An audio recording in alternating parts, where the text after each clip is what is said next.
Je ne sais pas pour vous, mais moi, j'ai toujours été fasciné par les jeux de civilisation. Que ce soit les vieux jeux de vidéo de Sid Meier's ou les jeux de société qui utilisent un thème de civilisation, c'est certain que ça va capter mon intérêt. Aujourd'hui, je vous présente un projet qui est présentement sur Kickstarter. L'école du jeu, en partenariat avec la boutique L'Imaginaire. Au-delà de vos attentes.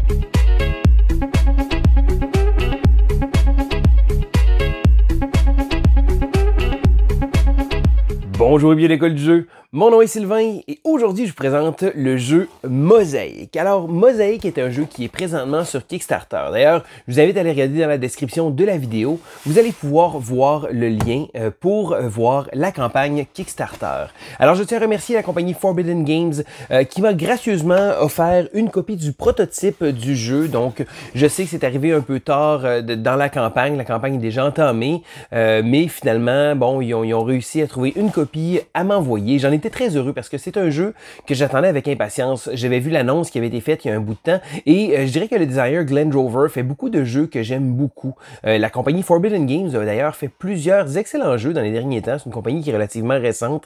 Donc j'avais très hâte de voir la vision des choses pour Mosaïque. Encore une fois, un petit bémol, je tiens à dire, bon, avec la circonstance actuelle, je n'ai pas eu l'occasion de jouer énormément à ce jeu-là. J'ai joué 3 parties, je dirais que j'ai simulé des parties à 2 joueurs, j'ai pas eu l'occasion d'avoir un partenaire de jeu, mais je voulais quand même vous présenter rapidement le jeu en tant que tel, donc vous présenter les grandes lignes du jeu, puis également vous donner mes premières impressions pour voir si c'est peut-être un jeu qui pourrait vous intéresser et savoir si vous allez le backer ou non.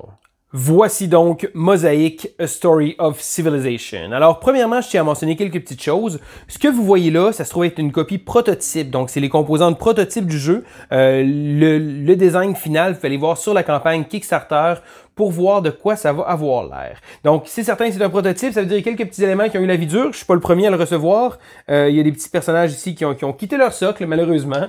Donc, c'est des choses qui arrivent. Deuxième chose, je sais, la caméra, ça risque d'être difficile parce que le jeu il y a beaucoup d'éléments différents. Ça prend assez de place, donc je vais essayer d'isoler certains éléments. Donc, vous ne pourrez pas avoir une belle vue d'ensemble et bien voir les éléments. Donc, je vais être obligé de jouer un petit peu plus avec le zoom qu'à l'habitude.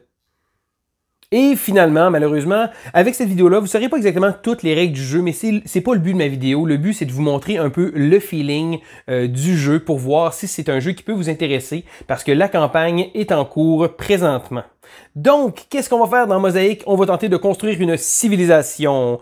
Et avec ça, on va contrôler certains territoires. Donc, on va avoir du placement qui va se faire. On va placer certaines de nos villes, ici comme ça, sur le jeu. Et ça va nous permettre de pouvoir étendre notre empire. On a également beaucoup de petits icônes comme ça. Ça se trouve être des ressources qu'on va pouvoir aller chercher.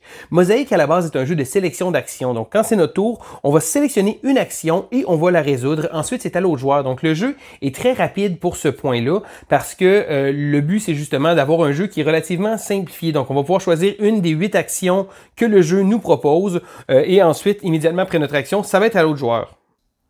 Et la plupart des actions sont indiquées sur le plateau de jeu, mais ont également un deck de cartes qui leur est associé. Donc, j'ai placé ici les cartes un peu partout sur le plateau de jeu, et c'est ces mêmes cartes-là qui vont déterminer la fin de la partie, parce que dans chacun des paquets, selon les modalités prévues, on a une carte de scoring. Donc, ici, Empire Scoring. Donc, ce qu'on va faire, c'est que lorsque la carte va être dévoilée, parce que là, elle est mélangée dans le paquet, bon, certaines, c'est dans le milieu, ici, comme ça, d'autres, c'est au tiers, et lorsqu'une carte scoring va être sortie, on va la placer de côté, on va résoudre du scoring et ensuite on va continuer la partie. Et lorsqu'il y aura 3 cartes de scoring comme ça, la partie va se terminer. Donc on ne sait jamais exactement c'est où que la carte va se trouver. Donc ça va permettre de pouvoir avoir des parties qui ne seront pas nécessairement fixées.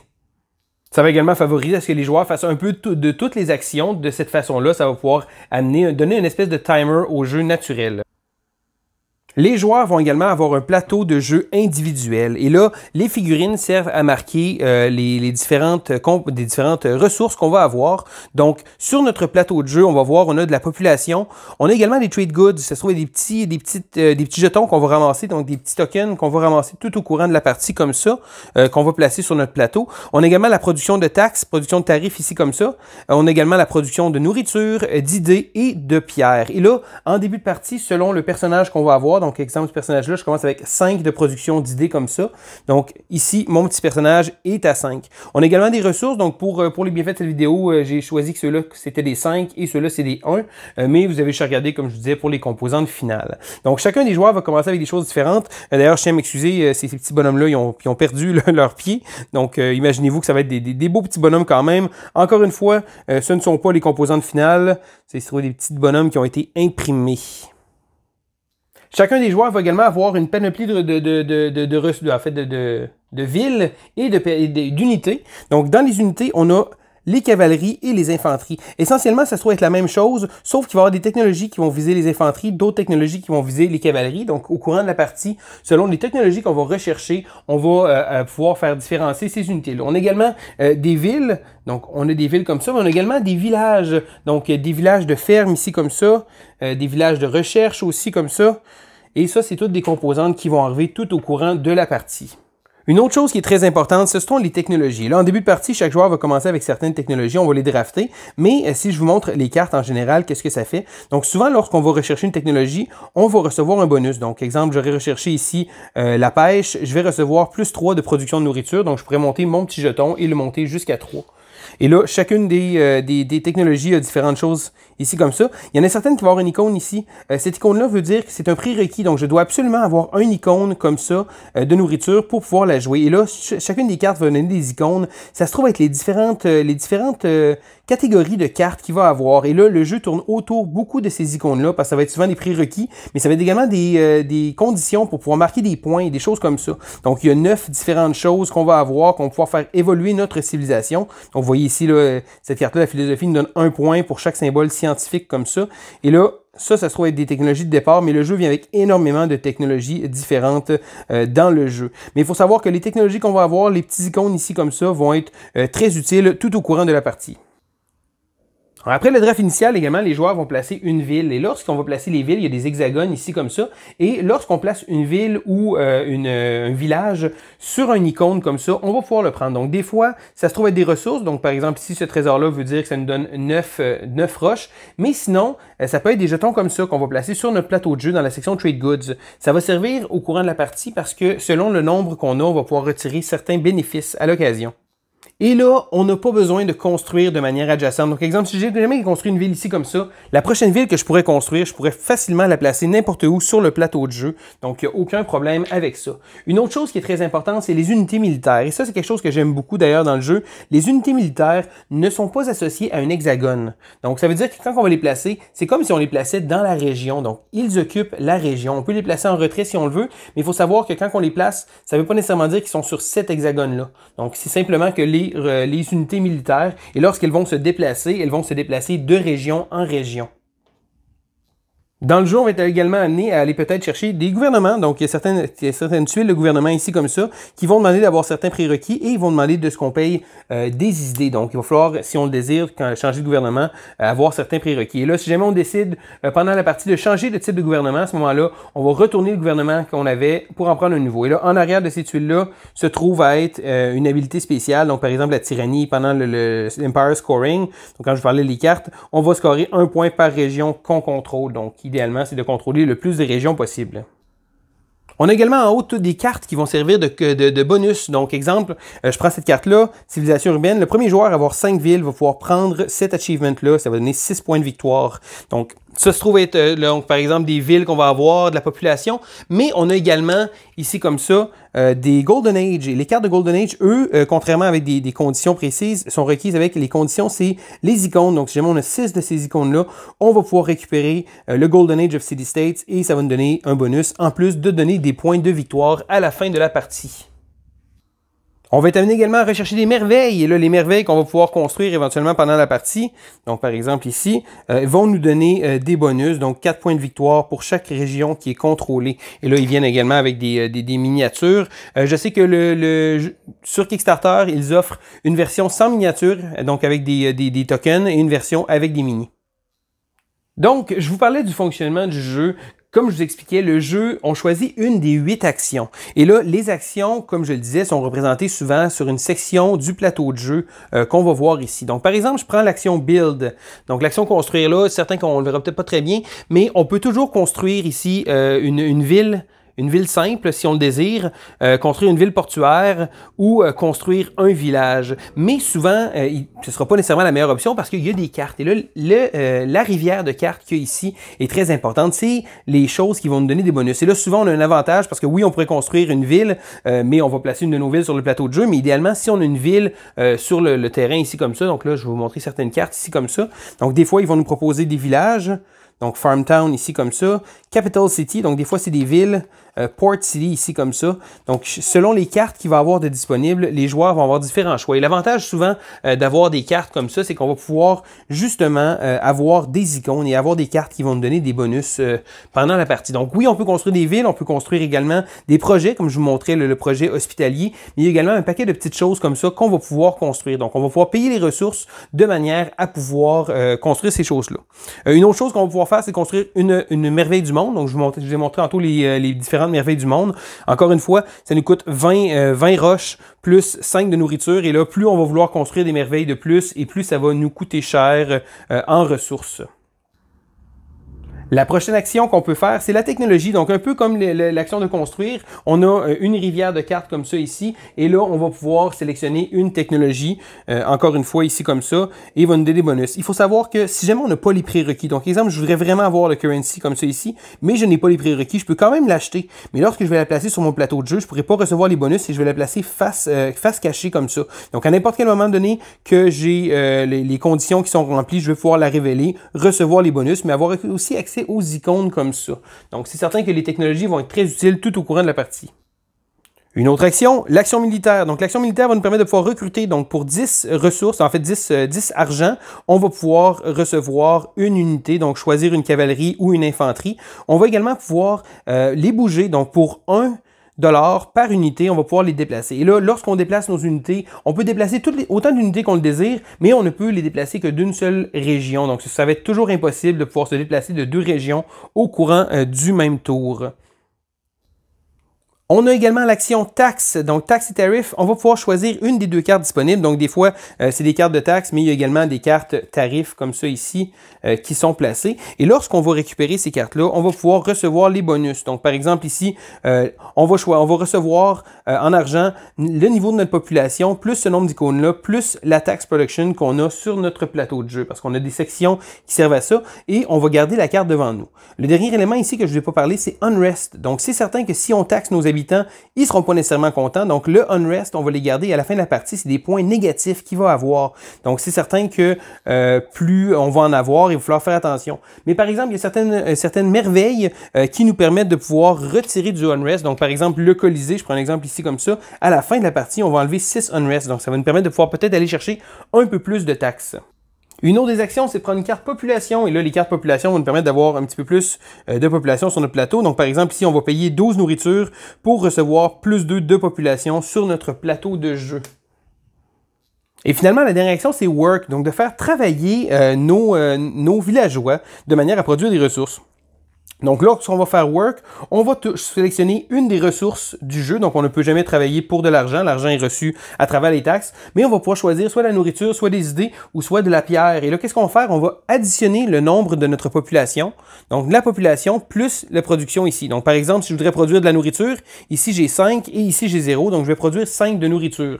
Donc, idéalement, on essaie d'aller chercher des endroits. Comme ici, j'aurais 5 d'idées, donc j'en produirais 10. Mais tout au courant de la partie, ces valeurs-là vont changer. Donc, selon les cartes qu'on va avoir, on va faire plus de production ou moins. Et lorsqu'on va construire des villes, on va également devoir payer 2 de population. Donc, c'est vraiment, il faut faire attention de bien gérer notre population parce que oui, c'est très utile d'avoir beaucoup de population pour retirer des ressources, mais on va devoir les utiliser pour pouvoir placer des villes.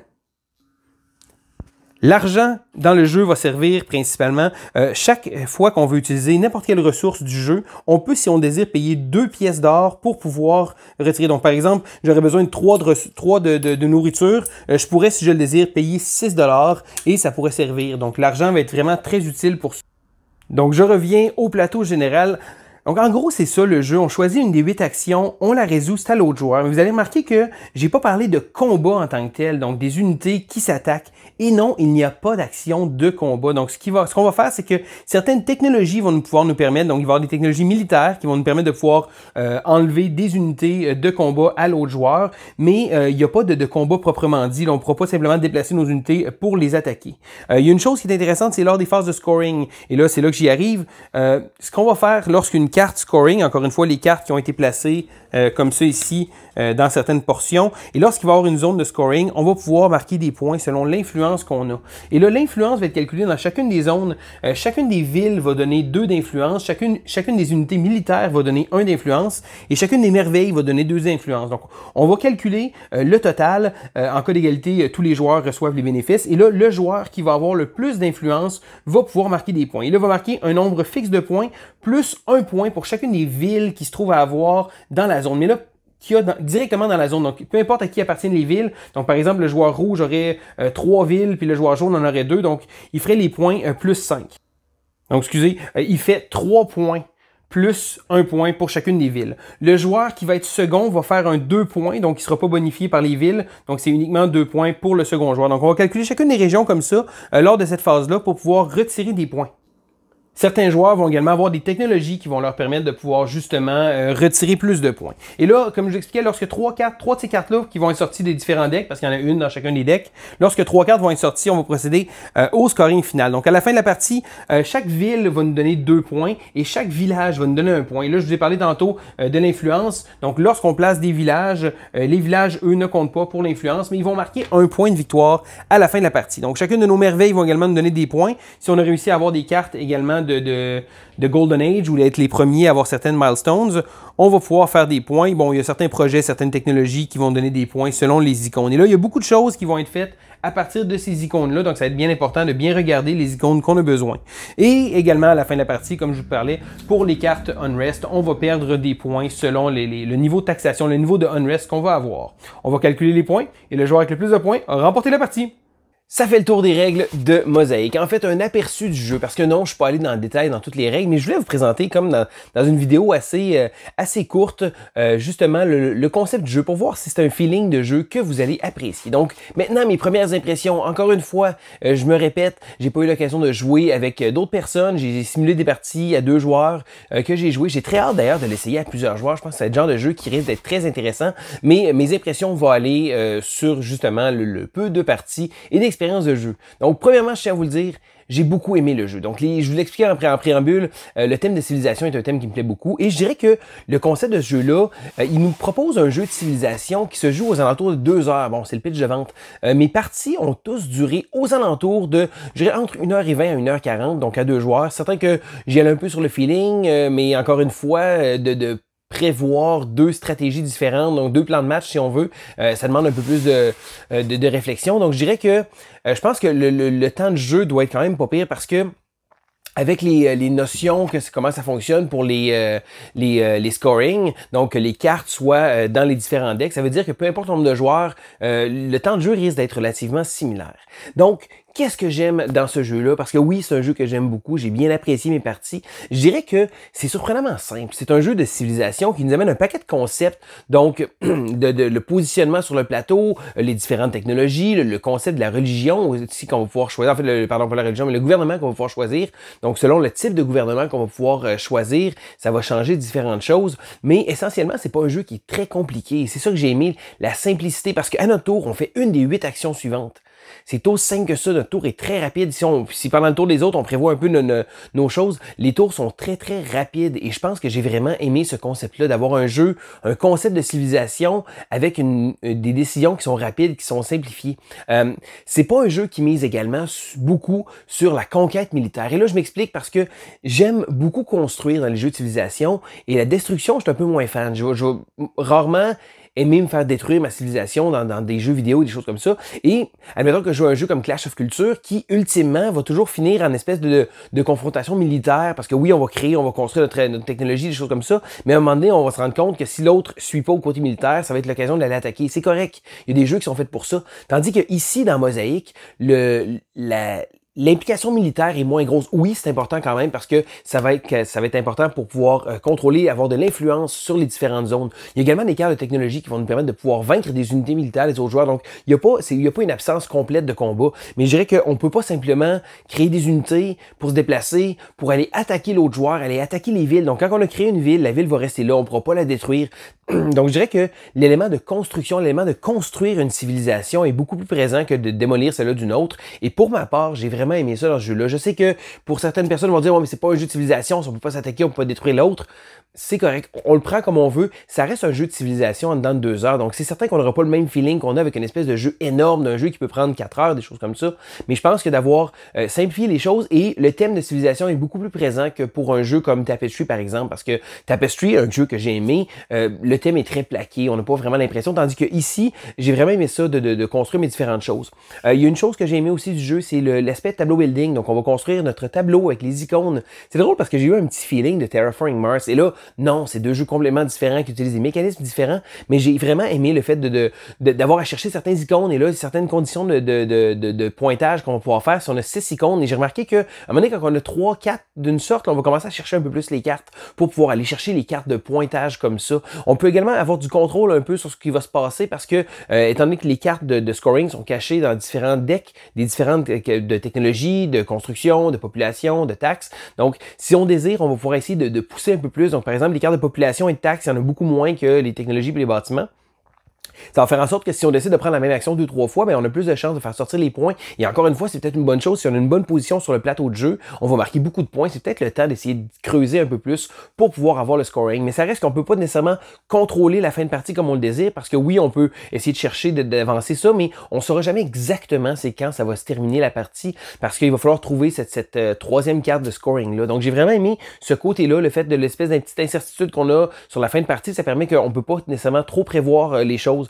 Comme je disais, j'ai aimé l'aspect des constructions des icônes, comme ça qu'on allait chercher différentes icônes, essayer de trouver des cartes qui vont nous marquer des points selon certaines icônes. Ça fait en sorte qu'on a un petit côté set collection, on a un bon côté de contrôle, ben, en fait, de positionnement de territoire, parce que oui, l'influence qu'on va avoir sur chacun des territoires va nous faire marquer des points. Ici, il y a beaucoup de points qui vont être faits avec ça tout au courant de la partie, parce que c'est vraiment important d'avoir une bonne position. J'ai trouvé que le design était très simplifié, très épuré. Bon, j'ai une version prototype, c'est certain que le visuel n'était pas final. Il existe une version avec miniature, une version sans miniature sur Kickstarter. Je sais que le coût est quand même assez gros pour les miniatures. C'est pas obligatoire, mais c'est certain que ça rajoute un petit cachet, un petit quelque chose. Encore une fois, je vous dis pas nécessairement d'aller vers la version des miniatures. C'est vraiment à votre guise. Si jamais vous pensez que la version des miniatures va vous donner une plus-value sur votre jeu, ben allez-y. Tandis que si jamais vous dites, ben non, ok, je suis correct avec les tuiles qui sont d'ailleurs très belles aussi, je dirais que c'est vraiment un choix personnel parce qu'essentiellement, le jeu reste un jeu de civilisation qui va être sortable. Ça va être possible de le mettre sur la table. Et là-dessus, sur ce point-là, j'aime vraiment ça. Parce que sinon, il y a des gros jeux, des fois, que c'est plus compliqué. Ma dernière partie de Clash of Culture remonte à une éternité. Pourtant, c'est un jeu que j'adore, mais j'ai pas nécessairement l'occasion d'y jouer souvent. Et c'est un jeu qu'à 2 joueurs, je trouve qu'il est ordinaire un peu. Tandis que Mosaic, même en simulant les 2 joueurs, j'ai trouvé qu'il y avait une interaction intéressante. Il y a moins de terrain, il y a moins de zones. Et j'ai trouvé ça intéressant. Encore une fois, ça risque d'être plus intéressant avec plusieurs personnes. Il va y avoir plus, on va avoir plus jouer du coude avec les autres joueurs pour pouvoir contrôler différents territoires. Mais je pense que c'est un jeu qui, même à 2 joueurs, se joue quand même bien. Donc, à date, je suis très heureux de mes parties que j'ai jouées. J'ai très hâte de jouer avec un autre être humain, de jouer avec 3, 4 et même 5 ou 6 personnes, parce que le jeu va jusqu'à 6 et je suis étonné de constater que même si on joue avec beaucoup de joueurs, le jeu ne prendra pas 4 ou 5 heures et ça, c'est vraiment un gros plus pour moi. Je sais qu'il y en a qui recherchent l'espèce de gros jeu épique, c'est correct comme ça, mais pour ma part, j'ai moins l'occasion de jouer des jeux de cette durée-là et je pense que Mosaic va vraiment tomber dans un petit créneau très intéressant. Donc, un jeu de civilisation qui m'offre des concepts très intéressants dans une durée très raisonnable, avec des règles qui sont pas compliquées non plus, parce que, comme j'expliquais, le jeu est très bien pensé. Donc, pour ma part, j'ai vraiment aimé mes parties de Mosaic. C'est un jeu que je vous invite à aller regarder si jamais ça peut vous intéresser. Dans la description de la vidéo, vous allez voir un lien vers la campagne Kickstarter. Je sais que la campagne est déjà avancée, mais j'ai reçu le prototype un peu sur le tard. Quoi qu'il en soit, je suis très heureux d'avoir pu l'essayer. Donc, c'était Sylvain pour l'école du jeu et on se dit à la prochaine!